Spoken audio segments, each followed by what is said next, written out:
बहुत पहले की बात है। अफ्रीका में एक देश है, अल्जीरिया। बाउकास वहाँ के राजा थे। उनके राज्य में एक समझदार जज थे जो झट से दूध का दूध और पानी का पानी कर देते। कोई भी मुजरिम उनकी पैनी आंखों से बच नहीं पाता। उनकी ख्याति दूर दूर तक फैली थी। एक दिन राजा ने वेश बदलकर खुद जज की परीक्षा लेने की सोची। वो घोड़े पर सवार होकर जज के शहर की ओर चले। शहर के मुख्य दरवाजे पर उन्हें एक अपंग भिखारी दिखा। राजा ने उसे कुछ पैसे दिए। भिखारी ने राजा से विनती की, मैं चल नहीं सकता, कृपया मुझे अगले चौक तक छोड़ दे। राजा ने भिखारी को घोड़े पर बिठाया। शहर के चौक पर पहुंचने के बाद राजा ने भिखारी से उतरने को कहा। तुम उतरो, यह तो मेरा घोड़ा है। भिखारी ने दावा किया। देखते देखते वहां पर लोगों की भीड़ इकट्ठी हो गई। घोड़ा किसका है, इसका निर्णय जज साहब ही करेंगे, लोगों ने कहा। राजा और भिखारी जज के पास गए। कचहरी के काफ़ी भीड़ जमा हो गई थी। जज लोगों को बारी बारी से बुला रहे थे। सबसे पहले जज ने एक लेखक और किसान को बुलाया। उनके साथ एक महिला भी थी। लेखक और किसान दोनों उस महिला की अपनी पत्नी होने का दावा कर रहे थे। जज ने दोनों पक्षों की दलीलें सुनकर कहा, महिला को आज यहीं छोड़ दो और कल आओ। उसके बाद जज के सामने एक कसाई और तेली की पेशी हुई। कसाई के कपड़ों पर खून के छींटे पड़े थे और तेली के हाथ तेल से सने थे। कसाई के हाथ में पैसों की एक थैली थी। दोनों पक्ष उस थैली को अपना बता रहे थे। जज ने कुछ देर सोचकर कहा, पैसों की थैली यहीं छोड़ दो और कल आओ। अंत में जज ने राजा और भिखारी की दलीलें सुनी। दोनों पक्ष घोड़े पर अपना अपना दावा पेश कर रहे थे।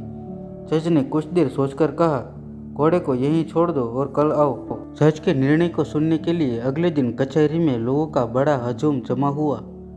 सबसे पहले लेखक और किसान की बारी आई।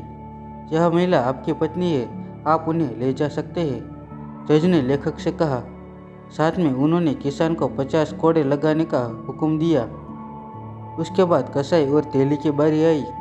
जज ने कसाई को बुलाकर कहा, लो यह पैसों की थैली तुम्हारी है। साथ में उन्होंने तेली को 50 कोड़ों की सजा सुनाई। अंत में जज ने राजा और किसान को बुलाया। क्या तुम 20 घोड़ों में से अपने घोड़े को पहचान पाओगे? उन्होंने राजा और भिखारी दोनों से पूछा। दोनों ने हाँ में उत्तर दिया। एक एक करके जज दोनों को अस्तबल में लेकर गए। दोनों ने घोड़े को सही सही पहचाना। कुछ देर गहरे सोच विचार के बाद जज ने राजा को बुलाकर कहा, यह घोड़ा आपका है, आप इसे ले जा सकते हैं। साथ में उन्होंने भिखारी को 50 कोड़ों की सजा भी सुनाई। घर जाते वक्त राजा भी जज के पीछे पीछे चलने लगे। राजा को देखकर जज ने पूछा, क्या आप मेरे निर्णय से असंतुष्ट हैं? जनाब, मैं बिल्कुल संतुष्ट हूँ, पर यह जानना चाहता हूँ कि आप इन निर्णयों पर कैसे पहुँचे। काफ़ी आसान था, जज साहब ने मुस्कुराते हुए बोले। सुबह सुबह मैंने महिला से दावत में शाही भरने को कहा। महिला ने इस काम को बड़े करीने से अंजाम दिया। इससे मुझे लगा कि वो लेखक की पत्नी होगी। जहाँ तक पैसों की थैली की बात है, मैंने सोते वक्त सिक्कों को एक पानी के बर्तन में डाल दिया। सुबह देखा तो पानी में कोई तेल नहीं दिखा। अगर तेली के पास होते तो पानी पर ज़रूर कुछ तेल तैरता। इससे लगा कि पैसे कसाई के होंगे। घोड़े का मामला ज़रूर कुछ पेचीदा है। मैं आप दोनों को अस्तबल में घोड़े की पहचान करने नहीं ले गया था।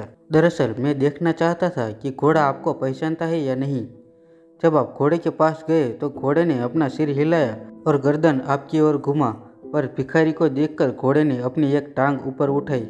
इससे मुझे स्पष्ट हुआ कि आप ही घोड़े के सही मालिक होंगे। फिर राजा ने जज से कहा, मैं राजा बाउकुस हूँ। मैंने आपके इंसाफ की बहुत तारीफ सुनी है। मैं उसी की पुष्टि के लिए आया था। आप वाकई एक काबिल न्यायाधीश है। आप जो पुरस्कार मांगेंगे वो आपको मिलेगा। मुझे कोई इनाम नहीं चाहिए, जज ने नम्रतापूर्वक कहा। राजा की प्रशंसा ही मेरे लिए सबसे बड़ा तोहफा है।